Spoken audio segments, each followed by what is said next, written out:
बढ़ते हैं आगे। कांग्रेस कोर कमेटी बैठक, प्रभारी रंधावा की अध्यक्षता में बैठक। मुख्यमंत्री गहलोत पहुंचे हैं बैठक में और इसी पर ज्यादा जानकारी देने के लिए हमारे साथ political editor Yogesh Sharma live जुड़ गए हैं। योगेश जी, बताइएगा अभी किस तरह का नजारा आपको वहां दिखाई दे रहा है? क्या लगातार सदस्य पहुंच रहे हैं कोर कमेटी के? कौन कौन अब तक पहुंच चुका है योगेश जी?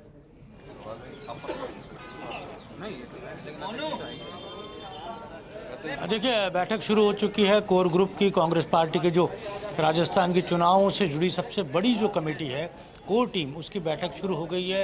रंधावा, सुखजीत रंधावा इसके अध्यक्ष हैं, प्रभारी के नाते वो अध्यक्षता कर रहे हैं। मुख्यमंत्री अशोक गहलोत हैं, प्रदेश कांग्रेस के अध्यक्ष गोविंद सिंह डोटासरा हैं, सचिन पायलट हैं और तमाम जो प्रमुख सदस्य हैं कोर कमेटी के, वो इस बैठक में मौजूद हैं। चुनावी रणनीति पर फोकस होना है, इसके साथ ही आगे किस तरह से कांग्रेस पार्टी की चुनावी कैंपेन रहेगा उस पर फोकस होना है। बड़े नेताओं के किस तरह से दौरे होंगे राजस्थान में, उस पर फोकस होना है। साथ ही एजेंडा ये रहेगा कि किस तरह से चुनाव प्रचार की आक्रामक शैली कांग्रेस पार्टी को लेकर जानी है। 10 गारंटी जो अशोक गहलोत सरकार दे रही है, वो 10 गारंटी का किस तरह प्रचार नीचे तक हो और गारंटी के जरिए किस तरह वोट कांग्रेस पार्टी को मिले। हमारे साथ प्रदेश कांग्रेस के प्रवक्ता स्वर्णिम चतुर्वेदी जी हमारे साथ हैं। स्वर्णिम जी, सबसे पहले तो हम बात करेंगे उस ट्वीट को लेकर और आज प्रदर्शन को भी लेकर। उसके बाद कांग्रेस पार्टी ने हमला बोला भारतीय जनता पार्टी पर, तो क्या कांग्रेस पार्टी की प्रतिक्रिया है? देखिए, सबसे बड़ी बात यह है कि हम लगातार देख रहे हैं भारतीय जनता पार्टी झूठे तथ्यों के आधार पर केवल विभाजन की राजनीति करने के लिए झूठे ट्वीट, झूठे पोस्टर में झूठी फोटो, इसकी राजनीति कर रही है। ऐसा प्रतीत होता है भारतीय जनता पार्टी के पास करने के लिए कुछ है नहीं, बताने के लिए कुछ है नहीं। सबसे पहले आपने देखा होगा राहुल गांधी जी को रावण के रूप में आपने पेश किया। उनके खिलाफ हिंसा का जो है माहौल आप कायम करना चाहते हैं, उनकी सुरक्षा को खतरा पैदा करना चाहते हैं। यह बिल्कुल स्वीकार्य नहीं है। कांग्रेस पार्टी इसके लिए सड़कों पर लड़ेगी। दूसरी चीज हमने देखा, आज एक पोस्टर लगाया, किसानों की जमीन नीलाम हो रही है, उसमें किसान की फोटो लगाई। वो किसान कह रहा है कि मेरे ऊपर तो कर्ज ही नहीं है। दूसरा झूठ भारतीय जनता पार्टी का। तीसरा झूठ आज हमने देखा कि कांग्रेस की तुलना पीएफआई जैसे संगठन से करते हुए पीएफआई से संबंध बताए और कहा कि कांग्रेस की सरकार ने पीएफआई से सुझाव मांगे हैं। इस तरह का झूठा ट्वीट भारतीय जनता पार्टी के 2 बड़े नेताओं ने किया। और उसको बाद में जब हमने सच्चाई बयां की, क्योंकि राजस्थान सरकार ने जो इनवाइट किया था वो थी पॉपुलेशन फाउंडेशन ऑफ इंडिया, 1970 में रजिस्टर्ड एनजीओ है, जिसके संस्थापक आप विश्वास नहीं करेंगे सम्मानित जेआरडी टाटा है। पूरे देश भर में बच्चों को जो प्राथमिक विद्यालय में पढ़ते हैं उनको एजुकेट करने का काम कर रहे हैं। ऐसी संस्था से पूरे देश भर में सरकारें साथ मिलकर के काम कर रही हैं। सिर्फ हमारी नहीं है, पूरे देश की सरकारें कर रही हैं। वहाँ पे उनको बुलाया तो आपने पॉपुलेशन फाउंडेशन ऑफ इंडिया को एक प्रतिबंधित संगठन बता करके और कांग्रेस को बदनाम करने के लिए इस तरह के ट्वीट डाल दिए। तो ये गलत चीज़ें हैं। इस तरह की राजनीति भारतीय जनता पार्टी करना भी चाहे तो हम करने नहीं देंगे। सड़क से लेकर के न्यायालय तक जो है हम इस बात का जवाब मांगेंगे उनसे।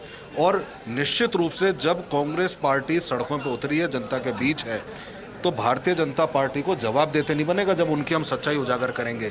लेकिन कांग्रेस के खिलाफ अगर झूठे तथ्य और झूठे फोटो, झूठी कहना चाहिए कि ट्वीट करेंगे, झूठे सोशल मीडिया पे अगर झूठ फैलाएंगे, उसका जवाब देने में हम सक्षम हैं।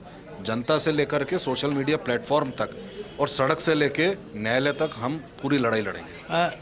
कोर कमेटी की बैठक शुरू हो चुकी है। स्वर्णिम जी, किस तरह की चर्चा हो रही है? क्या रणनीति कांग्रेस पार्टी की बन रही है? चुनाव के दरमियान हम कब तक माने कि पहली सूची सामने आ जाएगी? देखिए, शीघ्र ही पहली सूची आ जाएगी। आज कोर कमेटी की बैठक है, इसके पश्चात दिल्ली में बैठक होगी, हमारे इलेक्शन कमेटी की बैठक होगी।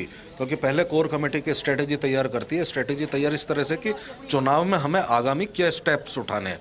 जो भी स्टेप्स होंगे वो इस कमेटी में ही तय होते हैं। और टिकट डिक्लेरेशन कब होना है, आगे प्रचार अभियान कौन कहां से शुरू करेगा, किस डिस्ट्रिक्ट से कौन करेगा, कौन नेता कब जाएगा, कहां जाएगा, ये सब चीज़ें, ये रणनीति है। एक जो बात है कि ईआरसीपी बहुल 13 जिले जहां पर मुख्यमंत्री गहलोत और कांग्रेस के तमाम बड़े नेता यात्रा का एक पूरी रचना कर रहे हैं, तो क्या लगता है कि माना जाए कि आचार संहिता के बाद उसको अंतिम रूप दे दिया जाएगा? इस बैठक में चर्चा हो रही है। देखिए, बैठक में चर्चा होगी और बैठक में चर्चा होने के बाद किस दिन से कब कहाँ कार्यक्रम प्रारंभ होना है ये भी आज तय हो जाएगा।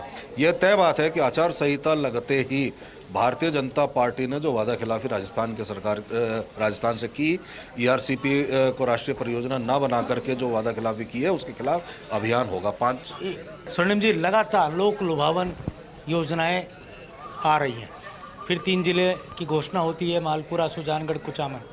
क्या लगता है ये लगातार जिलों की जो घोषणाएं कितना राजनीतिक संदेश कांग्रेस का ये राज दे रहा है? देखिए, 2 तरह की बातें हैं। एक, प्रधानमंत्री नरेंद्र मोदी जी की घोषणा थी कि महिला आरक्षण बिल लागू कर रहे हैं, पास हुआ, लागू नहीं हुआ। एक अशोक गहलोत जी की घोषणा होती है जो लागू होती है। अगर 50 जिले यहाँ पे आज राजस्थान में बन चुके हैं, कलेक्टर हैं, जिले सीमांकन हो चुका है, ये 3 जिले भी बनेंगे। और देखिए, प्रशासनिक लेकिन जितने अधिक जिले बिल्कुल योगेश जी, रणनीति यहाँ तय हो रही है और ये साफ है कि जल्द ही अब टिकटों को लेकर जो सूची इंतजार हो रहा है वो सामने आ सकती है। शुक्रिया योगेश जी आपका हमारे साथ जुड़ने के लिए, जानकारी के लिए।